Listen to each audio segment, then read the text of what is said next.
Many of my constituents' concerns are real, legitimate and understandable. Issues like data security, the cost of the scheme, the potential for infringements of the right to liberty, the creation of a papers, please society, the chances of ID theft and fraud, concerns as to the accessibility for all, as we have 1.5 million who are digitally excluded in this country. 6% of the population, I won't at the moment, 6% of the population do not have access to smartphones. Pensioners, the disabled, the homeless could be particularly affected.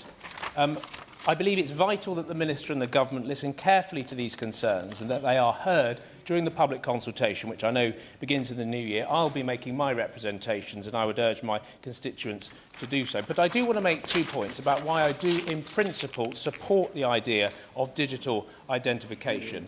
First of all, I believe that a digital credential does have the potential for making an individual citizen's day-to-day life easier and more convenient. In a world where we already pay digitally, bank digitally, travel digitally, book and manage GP appointments digitally, file our tax returns digitally and access many public service digitally, the argument for secure, universal digital credentials to replace multiple forms of verification is highly appealing. I do believe that digital ID will strengthen right-to-work checks. One reason why this is important is to fight back against the epidemic of organised crime we're seeing across our country. I was in one high street in my constituency a couple of weeks ago where 3 vape and tobacco shops have sprung up over the last few months selling £5 packets of cigarettes, which are obviously illegal. And I was told that it takes HMRC, trading standards and the police to shut one of these down. And even when they do that, it reopens in a few hours. And even so we should be making it easier for the state to immediately verify a person's right to work,